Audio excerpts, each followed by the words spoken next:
When it comes to what your family eats and drinks, you know your choices matter. You're the expert because you know what fits your life. And getting it right starts with good information. That's why America's beverage companies are sharing more information about our ingredients at goodtoknowfacts.org. No spin, no judgments, just the facts straight from the experts for more than 140 beverage ingredients. Visit goodtoknowfacts.org. The holidays have arrived at the Home Depot, and we're here to help bring the excitement with decor for every part of your home. Check out our wide assortment of easy-to-assemble pre-lit trees so you can spend less time setting up and more time celebrating. And bring your holiday spirit outdoors with unique decor like one of our Santa inflatables.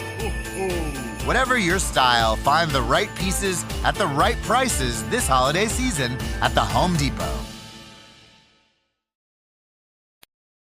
This is Optimal Living Daily. Sometimes you have to move back in order to move forward, by Jay and Heather Harrington of lifeandwhim.com. And I'm Justin Malik.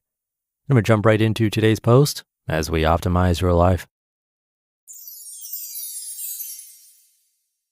Sometimes you have to move back in order to move forward, by Jay and Heather Harrington of lifeandwhim.com.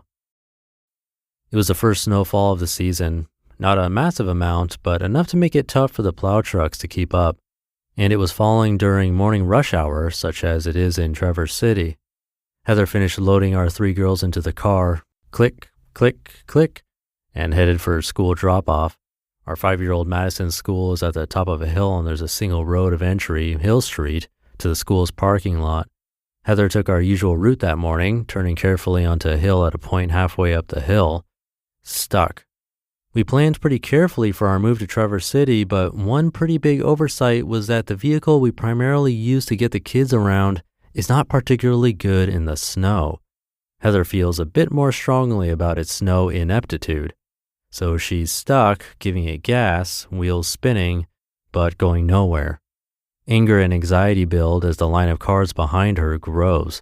It's Traverse City, so there's no honking, but surely parents have jobs to get to and other kids to drop off. She envisions the school-wide email going out. No school today, parents. Heather Harrington is stuck on the hill and blocking car line. She can't go forward. Spinning her wheels is getting her nowhere. Only one thing left to do, reverse. By backing up, she was able to circle back around to the bottom of the hill at the end of the car line, get some momentum, and accelerate up the hill. Unless she went backward, she could not have moved forward. This isn't just a handy winter driving tip, but an important lesson in business and in life. We're taught from an early age that the path to happiness and success is a linear one, requiring relentless forward movement, growth, and achievement. But that's a hard trajectory to sustain, which is why we so often get stuck and spin our wheels. We lose faith and confidence. We settle, dreams unfulfilled. There's another path, though, the path backward. For years, Heather and I had the cruise control set on the path forward. We had built and grown our marketing agency. I started a law firm. We made good money and bought a big house. We were on the road to success, and we grew unhappier the further we progressed down the path. What we failed to take into account was that with each step forward, the path narrowed. We lamented our inability to get ahead of it all without ever stopping to think what ahead or all really meant. What we built required more from us, more time, more money, more energy, both mental and physical. We had to move faster and faster just to keep up. Because we were working so hard, we rewarded ourselves the only way we knew how, with more, and further exacerbated the problem. Pausing, or God forbid, taking a step back was not an option. But why? Because it felt like failure. Nagging self-doubt about our approach resided just below the surface, but we suppressed it. The only way to get out of the hole was to keep digging, or so we thought. I can't pinpoint a particular revelatory moment when we came to our senses, but we realized that continuing on this path would lead to nowhere. So we pivoted and started moving backward. We didn't fail forward, learning from our mistakes. We didn't take one step back in order to take 2 steps forward. We purposefully and intentionally took 10 steps back with no particular plan for moving forward upon retrenching. Our objective was simply to take steps back in order to create space and time so that we could make a clear-eyed decision about the path we should follow once we were ready to move forward again. Space free of distraction and worry. Time to set priorities. Space and time which cannot be bought, but are of invaluable worth. Quote, without deviation from the norm, progress is not possible. Frank Zappa. Taking 10 steps back is a long endeavor.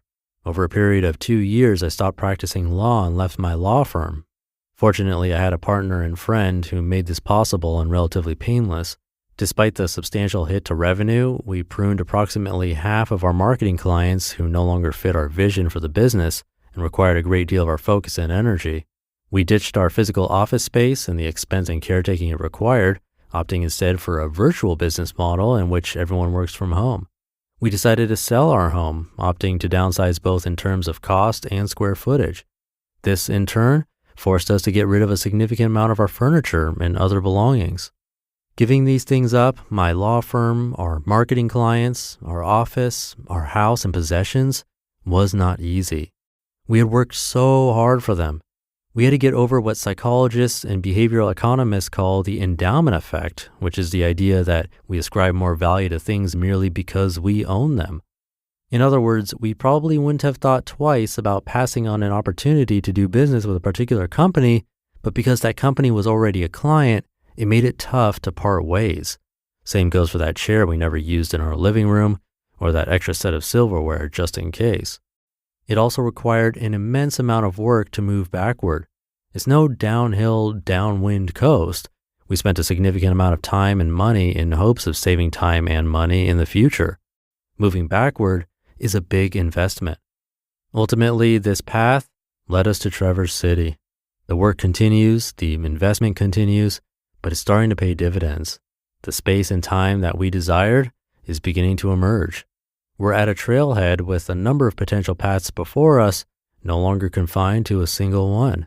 These paths are unpaved, but wide and full of promise. The big lesson we've learned is that if you want to move forward, sometimes you have to move backward. Spinning wheels is not an option. Act. Do something, even if it means retreating. It's hard because we all want instant gratification, and retreating requires a more patient approach to progress. But between the alternatives of spinning wheels and throwing it in reverse in order to find a different path, there's no question that moving back is the way forward. So don't try to move relentlessly forward only to get stuck. Just move relentlessly in whatever direction is possible at the moment. Otherwise, you'll never get where you're going. You just listened to the post titled, Sometimes You Have to Move Back in Order to Move Forward, by Jay and Heather Harrington of lifeandwhim.com. And I'll be right back with my commentary. Rinse takes your laundry and hand-delivers it to your door, expertly cleaned and folded, so you could take the time once spent folding and sorting and waiting to finally pursue a whole new version of you. Like Tea Time You. Or this Tea Time You. Or even this Tea Time You. So did you hear about Dave? Or even Tea Time You. So update on Dave. It's up to you. We'll take the laundry. Rinse. It's time to be great. Thank you to Instacart. Restocking the pantry weekly can feel like a lot, whether that's just for yourself or for a whole family. Either way, with Instacart, I take care of all of it without making the trip to the grocery store, saving me hours a month. With just a few taps, I can get everything for my weekly meals and my household essentials from my favorite stores with delivery via Instacart in as fast as 30 minutes. The service has always been reliable and timely for me, and I trust the experienced shoppers to pick fresh, high-quality ingredients just as I would. No more traffic and waiting in lines. Instacart brings convenience, quality, and ease right to your door so you can focus on what matters most. Download the Instacart app and use code OPTIMAL20 to get $20 off your first order of $80 or more. That's code OPTIMAL20 to get $20 off your first order of $80 or more. Offer valid for a limited time, excludes restaurants, additional terms apply. Thank you to Jay and Heather for this one. I'll admit, this is difficult for me too. I have a tendency to want things to move in a straight line, always forward, always quote unquote productive. If I catch myself slowing down or stepping back, my first thought is usually, I must be doing something wrong. But looking back, some of the biggest changes in my own life have come from those pauses or even reversals. The show itself was 100% a pause and a reversal. My business partner and I felt like we were spinning our wheels and completely changed directions, close to a 180. At the time, it felt scary, like giving up. But looking back, it was the smartest decision we could have made. But again, it's easier said than done. The unknown is scary, and going into that unknown is kind of what's needed to pull this off. We can get comfortable in our environments, whether that's home or work, wherever, and leaving that can create a lot of fear. I get it. But maybe at a minimum, we can hit pause, step back, get some breathing room to just see a new path forward. Doesn't mean we have to take it necessarily. It's a good one to think about, so thank you to Jay and Heather. Thank you for being here. Have a great rest of your day, and I'll see you tomorrow, where your optimal life awaits.